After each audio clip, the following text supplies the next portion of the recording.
What's going on, everyone? Welcome back to another episode of Landing on the Plains, all things Auburn football from someone who really lived it.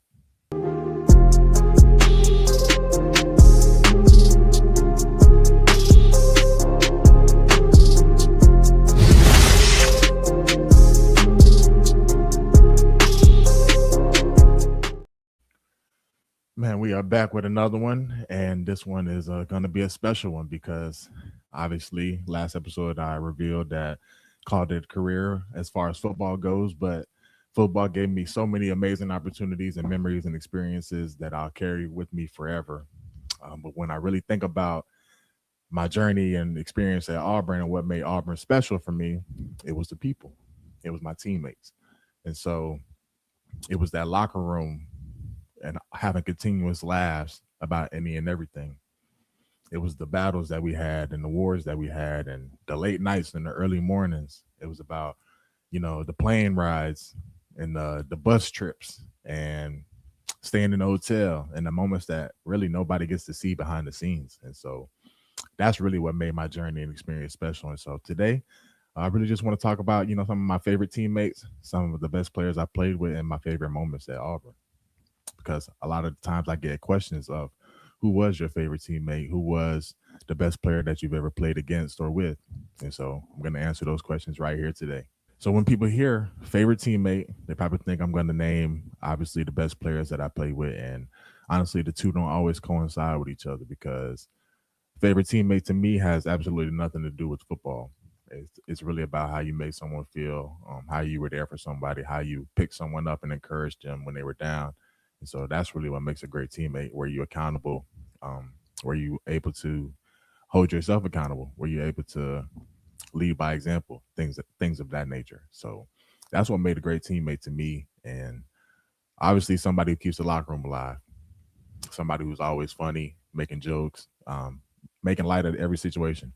And so for me, two guys come to mind when I think about guys who always kept the locker room alive, guys who always had everybody laughing no matter the situation. And for me, that's Malcolm Askew and Daniel Thomas.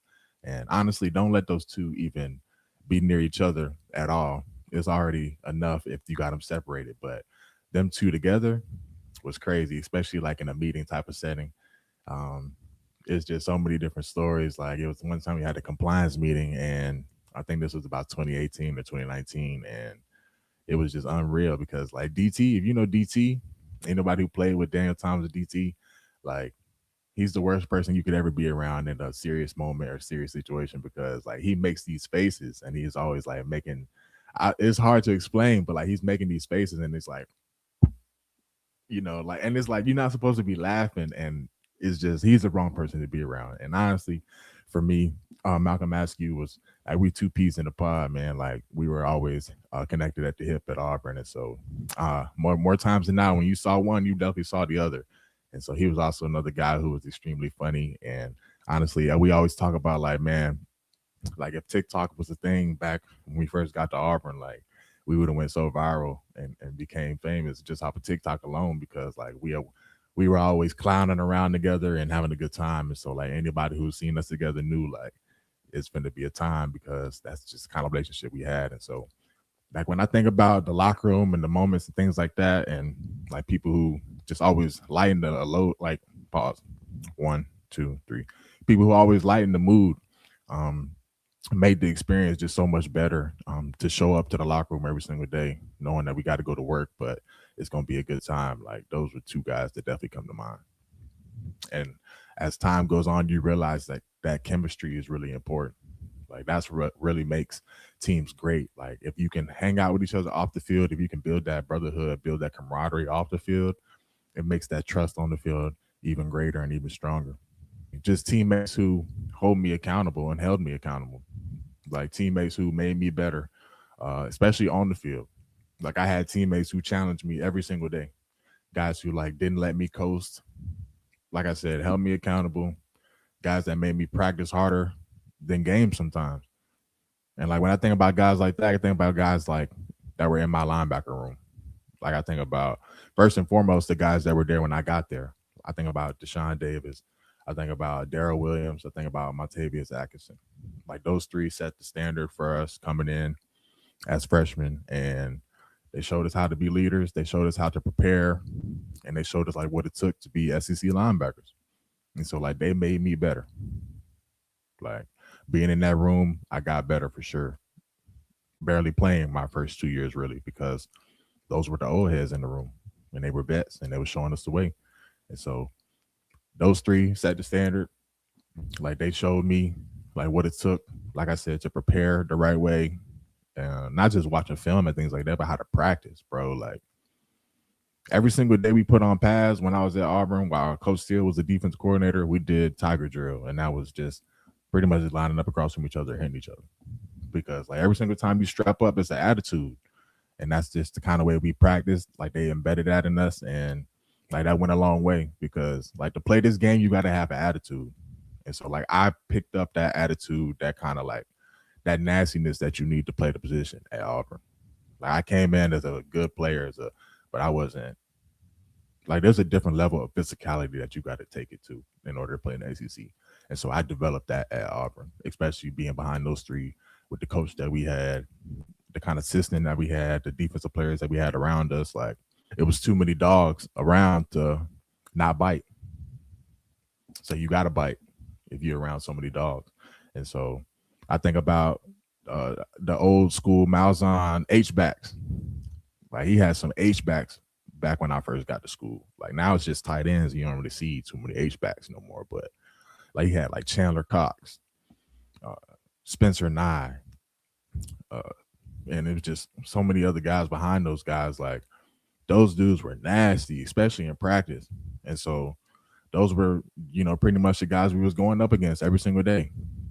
And so like a guy like Spencer Nye, who was a walk on when he came to Auburn, but he was probably like one of the most physical people, one of the nastiest people, uh, especially on our team. But just going out every day to practice, like you better strap up or you're gonna get put on your ass. And so I learned that early on, and like going against those H backs, especially back then when there was a lot of running, a lot of power, a lot of counter, a lot of just head banging. And so yeah, those guys made me better. Being in that room with those older guys made me better. And then just as I became the older guy, like even a guy like my previous guest Owen coming in, like he was a younger guy, but he pushed me to be better. Like coming in, he was a highly rated recruit, and we pushed each other. And one thing that I always admired about him is we never had any animosity towards each other because, in all honesty, he really came in and took my position. Like in all honesty, but I'm a strong believer in what's meant for me will be for me, and like I would help him. Like we would work out together. We would get the group together to do extra work and things like that because like I knew I was gonna be okay. Like I knew I was taken care of, but my time was coming for sure. But it's just yeah, being a great teammate, and like he was a great teammate to me as well because even when I was down, he would always pick me up and encourage me. And so like that's why we still have such a great bond because it was never any jealousy, any animosity. And so like I know it nowadays it's a different day and age in college football, but if I would have taken that situation and picked my stuff up and left, like maybe I don't reap the benefits of everything that was coming my way if I would have up and left Auburn just because something wasn't going my way. And so I think about guys like that were just really, really great teammates that pushed me to be better. Another thing that Auburn really gave me was a true, true brotherhood. Like not just social media friendships or temporary friendships, like a really lifelong bonds that you'll take with you for the rest of your life. I'm talking about a dude who was the best man in my wedding, like the godfather to one of my sons. And I gained all of that from playing football at Auburn. And so like I don't meet these kind of people unless I end up at Auburn. And so like I'm forever grateful, forever indebted to Auburn University because it's bigger than football. So like we celebrate each other's kids being born. Like I'm in a group message still right now to this day with former linebackers that I played with during my time at Auburn, and we're actually picking back up a series and going back to conducting weekly Bible studies. And like that's something we picked up on at Auburn, like through Brother Chet. We all got closer to God, got closer to each other through Brother Chet. And so that's something that we've continued to do. And we've kind of lost our way a little bit here lately, but we've started to pick it back up here. And so I'm excited about that, just to reconnect with those guys. And like we still have a group message that's been going on for years and years and years. Like that's how close we are, just because we were all together at Auburn going through the same things, experiencing the same things, and like really just walking through life together. And I reminisce on the moments of us like just going to the game room and playing spades tournaments. Like we would have spades tournaments. Like we play Tonk. We would play so many different card games, and we would go down there damn near as a team. Like it started off in just a couple of our rooms upstairs in the dorms. Like me, my boy TD, Tyrone Truesdale, Alec, and a couple of our other friends. Like we would just get together all the time and just play games. Like we had game nights pretty much every single night, damn near. And like that's just the kind of stuff we used to do. And that just trickled down into the rest of the team. And next thing you know, we got pretty much the whole team. The summertime of 2019, just down there playing cards together, like just having a good time, joking, having a good time. And so yeah, like I think about moments like that. And I think about that's why we were so close in 2019. Like we used to spend pretty much every moment together during that off season. Like just things like that. Like that's just stuff you'll never forget. Now this part is tough. This is where we make that switch to the on the field. Auburn had so many dogs that came through during my time as players that I played with, competed with, went to war with. And so I've shared the field with so many great players. Like it's hard to just sit here and name like who I feel like the best players I played with were. So I'm just going to name a few of my favorite, maybe some underrated guys who I feel like didn't get enough attention or enough love. But we're just going to start with first and foremost, like probably one of the most special players that I was able to lay my eyes on when I was at Auburn was Kerryon Johnson, just because like what he was able to do on a week to week basis was incredible. And like I would see him like really put the work into his craft and like really take care of his body, because he was never the biggest guy. He wasn't even the fastest guy, but like I saw him like always in the training room, always putting the work in, always preparing the right way. And like what he was able to do was incredible, because like he was banged up sometimes, but like he wouldn't even really go out there and practice sometimes and just show up on Saturday and like was Superman.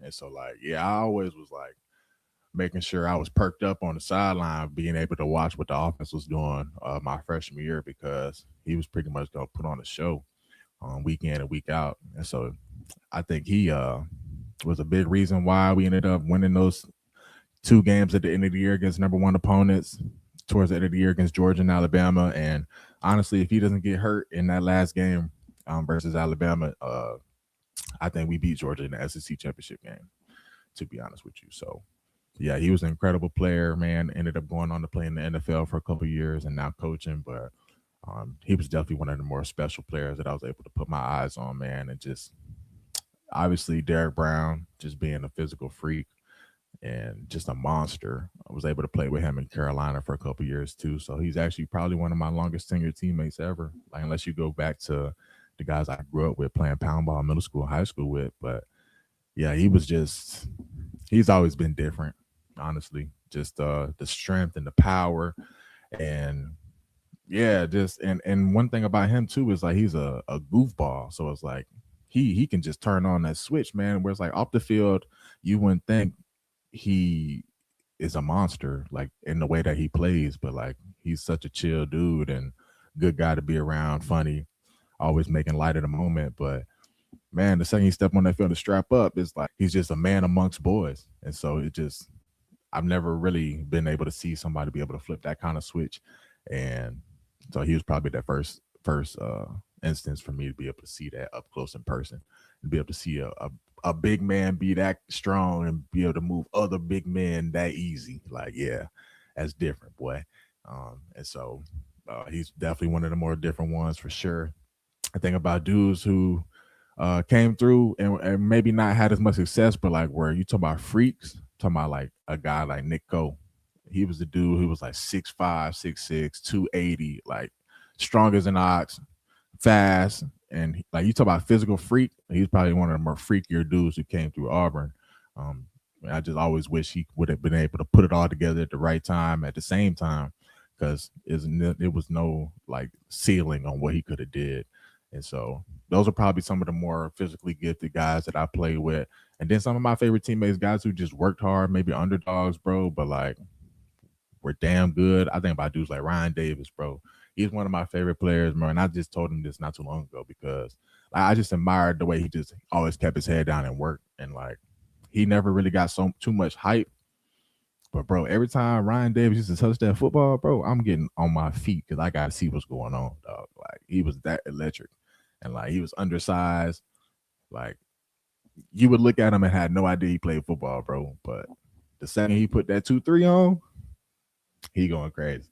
And so like, yeah, I used to be able to love to watch him play ball, man. And so he's probably one of my favorite underrated players to come through Auburn.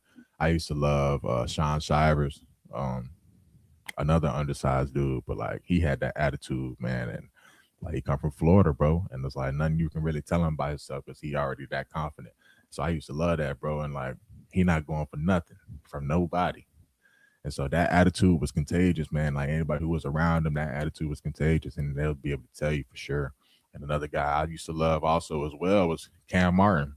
Like Cam Martin was also one of the hardest workers on the team. Maybe didn't always get his shine, didn't always get his opportunity the way he may have wanted, but um, he was also an example for me of a guy who, if you just keep your head down, like everything will work out in your favor. And it might not look how you wanted to look all the time, but man, like you talk about a good dude, a guy who was always willing to pour into others, always accountable, always on time. Like you just talk about a great teammate. Everybody tell you Cam Martin was that for sure. And so those are probably just some of the guys. I could keep going down the list on and on, man. To talk about all the guys I played ball with, man, especially the linebackers I played with, like played with some special dudes, man. Like my junior year, like we whole room NFL guys, and so like I just played with so many talented players, man. So many guys that I went to war with that memories that I'll cherish forever. And as we wind this thing down, man, just want to share like maybe just one or two favorite moments that I had at Auburn that I just remember vividly and would cherish forever, man. One being first time I ran out of that tunnel in Jordan here, man, my freshman year. We had a home game. It was Georgia Southern. And I'm excited because one, I know I'm going to play. And two, this is my first time running out with a full stadium, man. It's a home game. And I'll never forget just the pictures of all of that fire extinguisher smoke and my jersey coming out of the tunnel. Is like, it was like a welcome to the SEC moment, welcome to Auburn moment. And I'll never be able to forget like that moment, how I felt in that moment, realizing that I'm here and, just ready for the journey that lies ahead. Crazy journey that lies ahead. And so that's just something that I always vividly remember. And then one cool story that I always vividly remember is about the 2019 Iron Bowl, man. Just that play where Jacoby takes that 100-yard pick six off the back of Najee Harris back for a touchdown in the Iron Bowl, man. Like a cool thing that people don't really know about that story is like right before that play, if you go and watch the play, like I'm on the field and I whisper I don't whisper, I have to yell, obviously, but I would lean over and I tell Big Cat Brian, who was the edge rusher at the time, to just go, because we were in a defense where we were pretty much tangoing the tight end, where if the tight end blocks out, he has Big Cat will lock on and he'll guard him. If he blocks down or releases, I'll lock on and I'll guard him. But this particular instance, I just looked at Big Cat and I was like, bro, forget all of that. Like in this moment, just go. And sure enough, it was a boot rollout pass. And if you look, I was telling Big Cat this right before the play, and he just took off and ran straight to Mac Jones. And right as soon as Mac Jones turned around, that's why he had to get rid of that ball like that. And throw it quicker than he wanted to, because Najee Harris was actually wide open, to be honest with you. But because he had to throw the ball like that, it was behind him. It was able to fall into Jacoby's hands, and he was able to take it back 100 yards and really flip the game on his head. And so, like, when I talk about trust, like having trust in your teammates and having trust in what you see and what you know, and just going with it, and your teammates having that trust in you, like, it allows you to do things like that. And so if Big Cat wouldn't have trusted me to just be like, yo, go. Like, don't worry about the tight end. Like, I got him. Just go. Maybe he would have been a half a step slower, and maybe he wouldn't have pressured Mac Jones like that and made him throw the ball like that. And so, yeah, just having that kind of trust in each other, man, just continue to build that camaraderie on and off the field. Like that's what makes teams special and ultimately help you win games. And so, yeah, just winding down, man. Just obviously appreciative of every guy that I met along the way, my journey, building that brotherhood in that locker room, and just my memories that'll last forever. Because that's what makes Auburn special, the people and the teammates that I play with. And so, yeah, man, I'm appreciative. And as always, War Eagle, if you like this episode, man, like, share, and subscribe. And we'll catch y'all on the next one.